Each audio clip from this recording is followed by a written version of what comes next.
panghigalaan o pagdemand ni Presidente Ferdinand Marcos Jr. nga kinahanglan siya muhimo mga higala og decisive nga aksyon bahin sa lapad nga korupsyon sa nasod. Straight to the point. Grabe naman yun eh. In fact, si former Associate Justice Antonio Carpio Day niingon, porbida na labuan pa ni Marcos Jr. ang iyang amahan. Straight to the point. Sa iskandalo mga higala nga korupsyon. So manikaron nga ang business groups gikan sa Makati Business Club padung na sa Philippine Chamber of Commerce and Industry, mga business groups kanisayan mahigala, Association of Abaca Pulp Manufacturers, Association of Certified Public Accountants in Commerce and Industry, Association of International Shipping Lines, Association of Petrochemical Manufacturers of the Philippines, Capital Markets Development Foundation, putin naghana ni nga mga business groups, business organizations nga ni-demand ni Marcos nga muhimo ka og desisyon nga klaro ani. Nga naman og mo nag-ingon mahigala lagi mo lubong ning atong nasod kung dili masulbad ni. Tiyaw ha, karon lang mga kaigalan ang atong utang karon indikin niabot na tag 17 trillion pesos ang atong utang. Unya karong tuiga, imagine na last year ang bastos kay nga budget kay dunay daghan nga mga unprogrammed appropriations. Kining budget ron nga bastos kayo, kinumdum mo nga daan na controversial kini nga budget, daghang mga insertions mo nang dili makapanghunaw si BBM ining isyuha karon kay na issue man maayo unya iya man kunuhay ning gi-review. Kabantay ka nga na-issue pa mga nito, na-review ba ka na o gibasa ba ng tinuod, wa ba, nga man lagi na PowerPoint presentation din na, nga nung nanak man na. Nga ipasalig si BBM nga iya nang napirmahan, iya na ning na-review. Nga unsa man yung bulyaso mang dako ron. Straight to the point. Unya, kinini ang, wa pa gani mga higala ingnon ta mga kaigsuunang, wa pa gani mga kaigalaan, masulbad kining problemaha nining budget sa 2025 na controversial ni. Ang budget for 2026 kibaw ba magpila? Ang budget mahigala is roughly 6.7 trillion pesos. Straight to the point.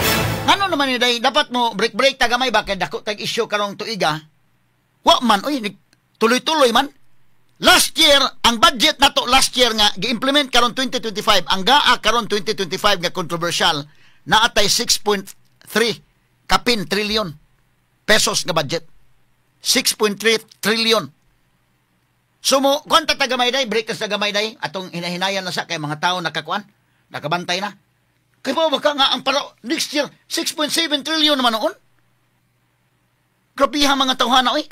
Straight to the point. So kanang 6.7 trillion pesos, pila man mga higala ang projected revenue anak di ay sa usa ka tuig. Abi na ko mahigalag. Dinhira na sa Cebu doon mga politiko nga mag-budget pertinda ko abi sa ang projected revenue gamay. Apil man daypod mga higala in town, grabe ha eh. Si BBM mga kaigalaan o ang iyang finance secretary nga si Raf Ricto. Straight to the point. Si Taxman, ha? Taxboy, ha? Nga grabe kay mo kuliktag buhis mga sukid tig paminaw. Ang budget by next year is 6.7 labuan pa ang karon tuiga nga 6.3 trillion. Next year 6.7 trillion. Ngilngiga eh. Ngilngiga. Unya, pila man ang projected revenue? Pila ang projected revenue? Ang projected revenue is only 5 trillion. Ngano man nga mo budget man ta og 6.7 trillion nga ang atong projected revenue is only 5 trillion man. So nagpasabot nga dunay deficit mga higala nga mga 1.6 roughly inana more or less 1.6 trillion. Mo na deficit. Nya unsa man nimo na? Mauna pud nay atong utangon. Straight to the point. Mauna pud nay utangon aron nga ma-implement ang budget pagkangilngiga. Kalingot-lingot gyud ka mga sukid paminaw. Mangutang na punta. Ngano di man ta mo pahaom sa atong budget day? O ginanata ang projected income na to, projected revenue is only 5 trillion. Ngano di man na to i-budget within diha lang? Mangutang na pud aron kawaton? Straight to the point. Sus Ginoo ko. Ang budget last year nga gi-implement sa gaan na to karon 2025 is 6.3 trillion kapin. Ang budget for next year kay nag-budget na pod no?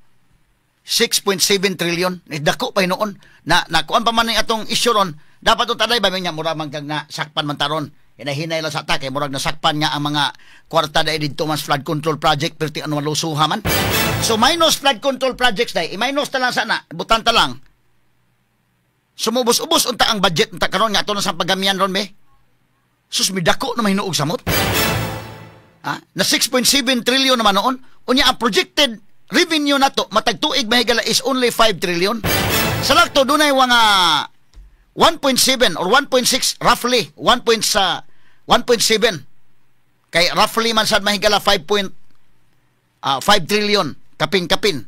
Nagamay ra gong pagkapin na. So ibutan ta lang mga 1.6 trillion ang atong deficit.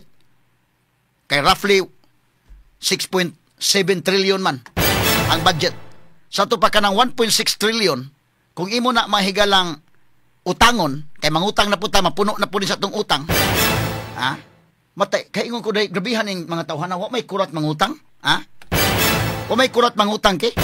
Karon gud kung imong kwintadahon ang utang natong 17 trillion, kung imong kwintadahon ang mga Pilipino ron mga higala kay ang atong population is naman ta sa 116 million Filipinos karon nga 2025. Kung imong i-divide na kay pabayron naman tag Pilipino, naagit tay bayron nun mahingalan dako-dako gyud kada usa.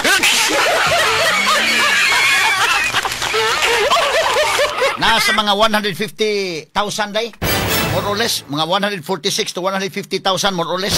Ano napita diha? Ah? So kinini ang makaingon ka mga higala nga porbida no? Masabot nato mga higala nga talawan magani mangutang ning uban mga sukit tig paminaw pero nakautang ta mga higala ining kalakiha kay di atay mga leaders nga way kurat mangutang. Yagi tala ni katawa subo man gong pamalandongon ngilngiga mga tawhana oy. So karon nga budget nga i-implement by next year dunay deficit nga 1.6 trillion. Kanang 1.6 trillion utango na aron ma-implement ang atong budget nga 6.7 trillion. Kay balik ko na ko ang atong projected revenue is 5 trillion naman. Unya mo gusto man si Marcos mahigala ang iya karong administrasyon nga 6.7 gyud ang atong budget.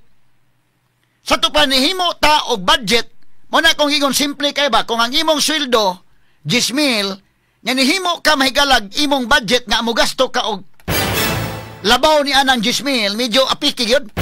So unsaon man nimo na mangutang aron nga ma haom gyud.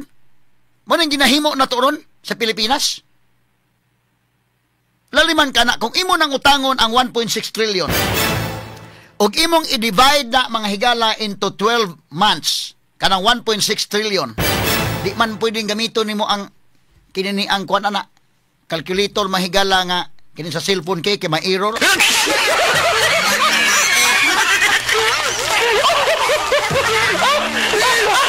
Magka-error gyud itawon ang calculator nga ganini ang wala kay capacity mahigala mo kwintada dinagkong kwarta.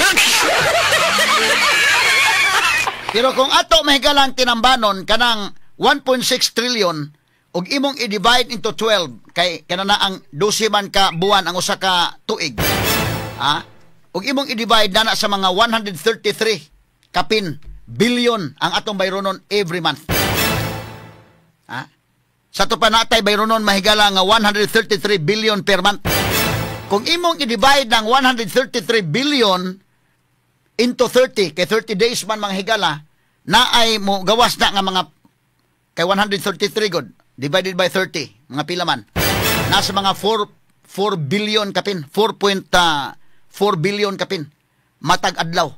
So kita pa bayron ta natay bayronon kada adlaw. Og turko pa na sukton tas turko may galag 4.4 billion every day. Ikatawa tala na ha. Pagka mga way batasan, nangutang na ganitaon niya kawaton pa. Straight to the point. Nangutang ta mga higala aron ilang kawaton. Mo ning hitabo mahigala. Pagka salbahis, Muna nga, ato gining sulbaron ang korupsyon nga klaro. Unsa man pagsulbad sa korupsyon, kung ang gukuron mga higala, ang daghang kawatan baya naa sa admin. Ha? Muna nga ipangutana sa Marcos ato sa press conference, unsa man ni nga ang daghang kawatan naman sa ruling party. Unsa may tubag niya, medyo atong klarohon ba yung mao ning tubag ni Marcos mga higalas pangutana or iya gisumpay ba lang ka ni mga kaigalaan? Ako ning ipaklaro mga sugid ni paminawa ba ni gisumpay-sumpay lang press conference man day. Ha? Press ko niya, no? Mao ning gipangutana siya mahigala. Mao gyud ang iyang tubag dayken, ha? Beato ko nung paminawon ko nung unsay tubag niya kay sulbaron man to ning korupsyon. O sulbaron nimong korupsyon unya anyi mong gukuron katurang taga-oposisyon, gamay naman tong oposisyon. Mas daghan man ning admin kay kini mga congressman daan, mga senador, moambak man ning asa dapita tong admin adto man sila. Ha? So dili nimo magukod, mas daghan ang kawatan nga dili magukod kung maoho na. Na ato paminawon ha kining press con mga higalang nitubag si Marcos be. Sige kuno dong. Sige names kani. Pangutana Morning, Mr. President. Ibon Foundation said that billions of fund control funds concentrated in the ruling parties. May we get your comments, sir? Are you aware of it? That is the case in every single how do you say legislative body. Siyempre the majority party is the majority party. So silang pinakamarami. But again, if there's nothing particularly about that. They are the most numerous in their house. Good morning, Mr. President. Gamay lang dong. Tanawan na yung pagkatubaga mga higala.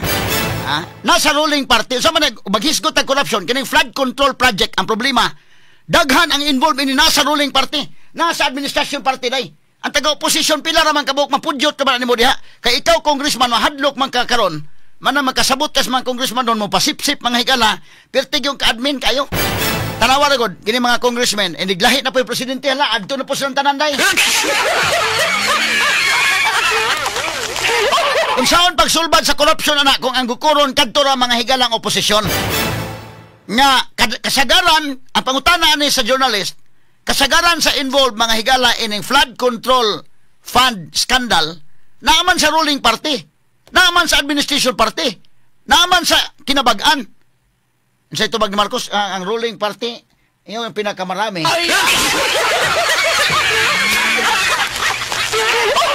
Una ko nung aligre sila. Bebe, ato ba na yung paminawag balik tong? Bebe? Sige, kuno, hinems. Morning, Mr. President. Ibon Foundation said that billions of fund control funds concentrated in the ruling parties. May we get your comments, sir? Are you aware of it? That is the case in every single how do you say legislative body. Siyempre the majority party is the majority party. So silang pinakamarami. But again, if there's nothing particularly about that. They are the most numerous in their house. Cut. Majority ruling party gani kanang majority party ba, administration party. Mo ni pangutana may gala nga ang flood control funds naman sa majority party. Unsa man ning kuana? Aware ba kana? Kay ba kana sa kanang majority party? Mao na pinakadaghan mo nang yumuro sila, aligre sila.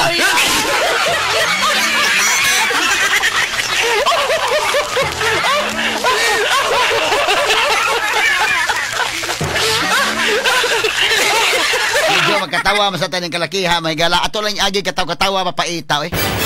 Balik ka, pangutana doon niya, pangutana sa adong, niya i-freeze dong. Atong ipasabot o mayo dong. Sige ko na dong, names. Oh, fire names. Good morning, Mr. President. Ibon Foundation said that billions of fund control funds concentrated in the ruling parties. May we get your comments, sir? Are you aware of it? Okay, freeze them, freeze. Oh. So, ang pangutana, nga kini ni ang flood control funds ba concentrated man na sa ruling party. Kabantay mo ang mga na-involved mga higala ining iskandalo sa flood control naman sa ruling party. Naman sa imong mga kauban, naman sa inyo majority ba kamo ba? Naman ninyo diha ang daghan. Aware ba ka ani? Kay bao ba ka ani? Unsay tubag Marcos? Ha? Kini ni ang kana majority party mo gini pinakadaghan.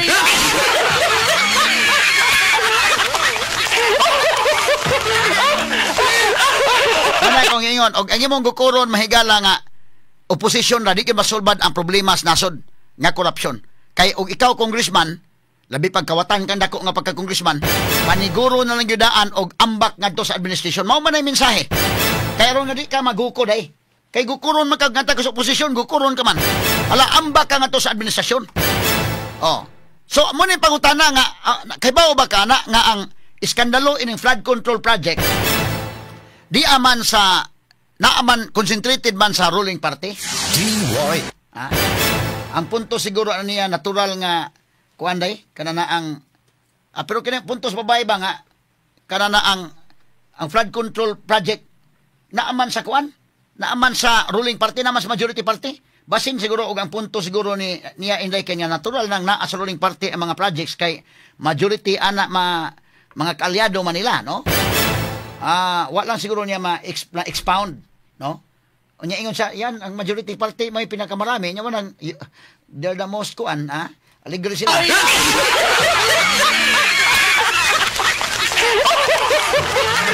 Aligre sila ilang gipistahan ang flood control project.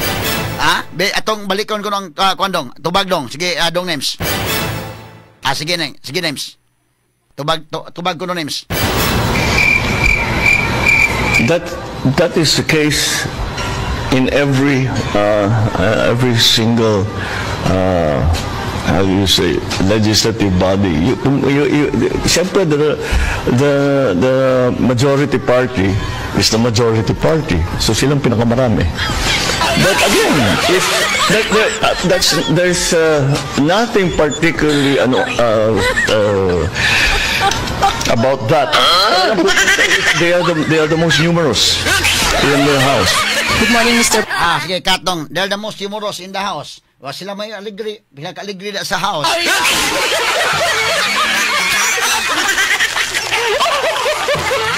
Aligriha day, no? Aligriha day, no, sa flood control project, ha?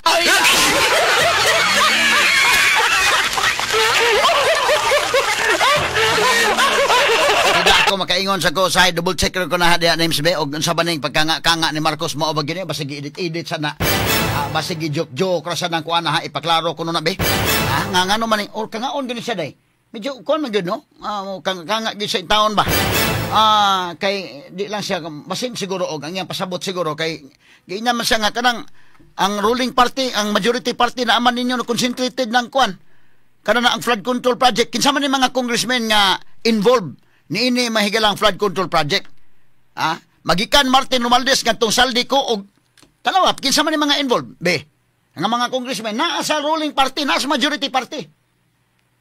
So kung ang imo karong gukuron kadto ra mga higalang taga-oposisyon wa nay mag-oposisyon mangambak tanan mo na karon lisod man sa kayo mga higala og wa tay magugdan ani klaro naman kay nang daghay nga awang kwarta isakripisyo na lang saldi ko na itong ihaon.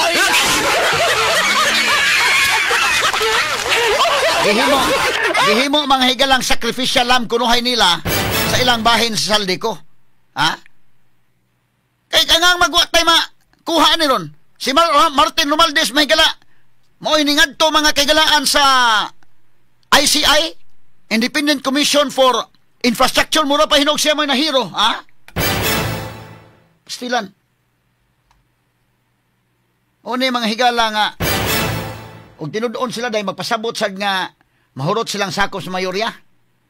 Minority lang mahabilin kung tinud-on sila. So muna kini tanan politika ra gyud ba? Muna nakalisod. Dili gyud nga gukuron gyud mga kaigalaan kinsay angay gukuron nga makawatan. Ang gukuron wa gyud politika ra gyud tanan. So mahitabuan ni makakuha og teknik ang uban nga mo na ni. So labin to mga kawatan nga congressman maningkamot ni gitog ambak ni gimudaan sa admin.